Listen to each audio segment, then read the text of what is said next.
There is some good news for the property market this week as new data shows investor demand is up and Hobart is the place to be if you are looking to make money.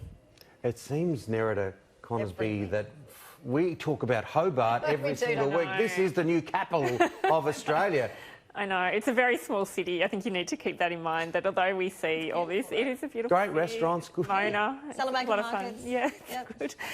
Look, it's just a city that's undergone incredible change over the last 5 years. So it's gone from being just, government, agriculture to being this really vibrant city that lots of people want to live in and lots of people want to stay in as well for holidays. Well, I've been there. I went to the Hobart International last year and took the boys, and yeah, it was beautiful. It's cold, but they know how to. No, but they know how to heat things up. Not like places like Sydney where you're kind of a bit in denial with the cold weather. Let's talk about investor demand. What's happening there? Yeah, we've started looking at email inquiry on realestate.com.au, so it is starting to give us a really good idea as to what's happening with first home buyer inquiry, investor demand, and those sorts of things. So previously we looked a lot at search, and people searching on our site, we don't necessarily know who they are, but once someone clicks through on a property and asks some questions of an agent, we get a clearer idea of who they are. So what we are finding is some pretty decent inquiry levels coming through from investors. The areas that we are seeing quite a big pickup are in places that are quite challenged. So WA, not so much on units, but certainly on houses, we're seeing some pretty decent demand conditions. We're also seeing Canberra continuing to see some decent demand. So it's quite positive for the industry in that investor demand does tend to drive construction, and we are seeing very low levels of construction this year. With everything else, it does make sense that a place like Hobart is getting all this attention, because we saw that article the other day that superannuation in a lot of ways isn't working. So a lot of people who are finding it prohibitive to live in cities, particularly in their retirement years, are looking to places like Hobart because it has been affordable. But that leads the way with the price recovery as well, doesn't it? Yeah, look, it does. I mean, if you'd spent $500,000 in Hobart 5 years ago, it probably would be worth close to $750,000, $800,000. But at the same time, if you spend $1 million in Sydney, you're not, you're getting close to the median, quite an average property in Hobart or Geelong or, many regional parts of Australia. You can get a beautiful property for that price point. And what about first home buyers? Are they still showing a stronger preference for homes, but not perhaps Sydney and Melbourne?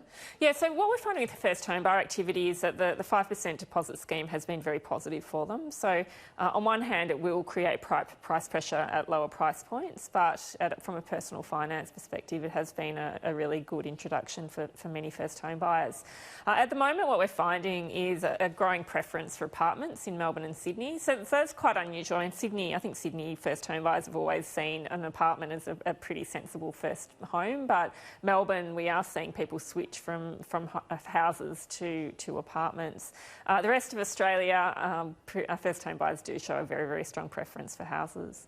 Although the coronavirus is a very serious issue, many people are saying that there's been a lot of hysteria around it. We're seeing calls now for people to stop stockpiling on face masks because it's over the top. And perception is reality. The coronavirus has had an impact on Australia's economy and property. Yeah, look, it is hard to know what will happen, and the issue is that it's not really under control yet. So if we have a look at what happened with SARS, what happened to Chinese economic growth, it slowed down dramatically for one quarter, but then the following quarter we did see a massive pickup as the Chinese government started to put a lot of stimulus into the economy. If we have a look at the impact on Australia, obviously if China slows, that's bad news for us, but if it's only one quarter and then they start to spend more on infrastructure in China, that can be particularly good for our exports, and particularly exports coming out of resources locations in WA. So it could have a bit of an impact on the WA economy if it really pushes forward. Certainly not over yet, is it, in discussions? And finally, clearance rates, how are they going?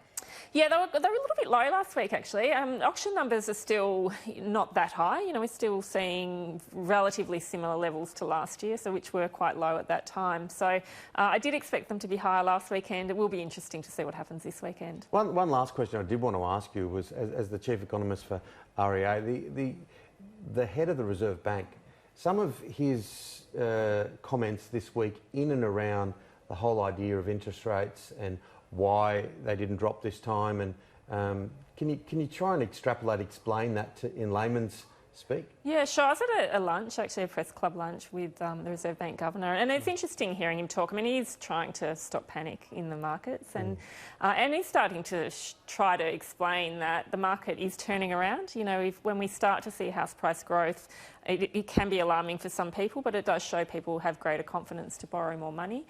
We started to see retail trade do a little bit better. So when we had a look at the November numbers, they were looking a little bit better. December was a little bit better. So, you know, on a lot of unemployment rates are looking really good. So on one hand, the unemployment rate is higher than, say, the US, but then our participation rate is really high. So there's a lot of people who are out there in the workforce and are getting paid decent wages. So there's lots of things happening in the economy. There's two big risks, bushfires and coronavirus. The bushfires will probably have a fairly neutral impact on the economy.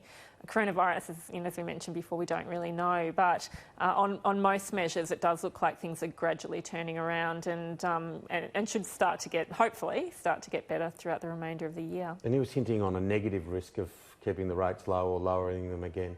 Yeah, look, they're going to have to move carefully. I mean, on one hand, you don't want to start a price bubble in the housing market, you know, so that's always a risk that we as Australians love property, and when interest rates start to reduce, we do pile a lot of our, we do pile into the property market. We've seen it through search on our site. We've seen it in housing finance and price growth. But on the other hand, you want to try and stimulate the economy to get people spending more in retail. You want businesses to hire more than you want them. Investment is really important. You want businesses to invest. Yeah, all of those self-funded retirees wanting differences in the interest rates. They don't want them so low. Yeah, I mean, then this is the other problem too. If you're someone at retirement age and, you know, what do you invest in? You know, there's really nothing much that is providing a decent return. Yeah, it's not an easy conundrum. But Nerida, you're always a font of great information. Have a good weekend. Yeah, thanks for having me. See you next week. See you.